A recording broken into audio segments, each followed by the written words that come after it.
When I saw it on the television this afternoon, I listened very carefully to her statement, and I've since read a copy of it, and of course I'm very happy to meet her. We need to have a discussion with the Prime Minister. We need to ensure that Parliament has an opportunity to vote on proposals that can prevent us crashing out of the EU in the end of next week. And we also need to ensure that we give security and certainty to the people of this country that there will not be a crashing out at the end of this process.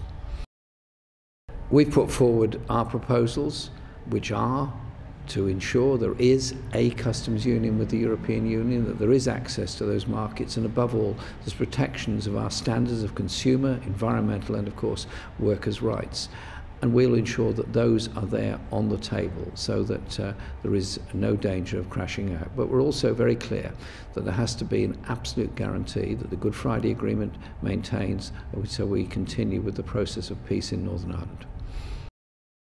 Well, so far she hasn't shown much signs of compromise, but I'm pleased that today she has indicated she will accept the view of Parliament and is prepared to reach out and have that discussion. Our basis is about protecting jobs, protecting living standards, and ensuring that our trade continues in the future and that we don't become some kind of deregulated offshore tax haven on the shores of Europe. It is about supporting people and their jobs, but it's also about the kind of country we are in the future, one that's going to be investing in the future of our people, one that's going to be guaranteeing higher living standards and better wages. We voted for a customs union in the House yesterday. It narrowly lost. We understand the importance of it because that helps to maintain trade. We will meet the Prime Minister. We recognise that she has made a move. I recognise my responsibility to represent the people that supported Labour in the last election and the people who didn't support Labour but nevertheless want certainty and security for their own future. And that's the basis on which we will meet her, and we'll have those discussions, and proposals will be put to Parliament to understand early next week so that we can avoid crashing out at the end of next week and we can guarantee the protection of those jobs and that trade in the future. I have been meeting MPs from all parties over the last couple of weeks, long discussions with a lot of colleagues, and it's been a very interesting process.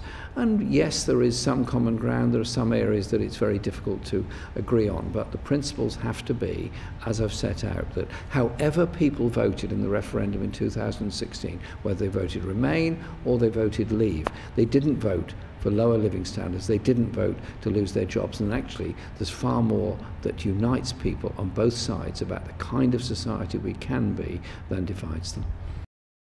Well, it looks as though that may not be we may not be taking part in those elections. I don't see that as the most important issue one way or the other. The most important issue is to make sure we don't crash out of the EU next week with no deal and what I believe will be a degree of chaos that will follow as a result of it. We will discuss with the Prime Minister. I don't want to set any limits one way or the other ahead of those meetings. I want you to understand the principles on which I will go into those meetings, recognising the needs of the people that have elected all MPs to Parliament and the need to avoid a dangerous crashing out. We hold in reserve and our right to bring a motion of no confidence in the government if the government proves it's incapable of commanding a majority in the House of Commons. Time will tell on that. But our responsibility as the opposition is to make sure that we don't crash out, and is, I believe, to make sure that we have a government that does command a majority in the House and does indeed command support, majority support across the country. At the moment, we don't have that.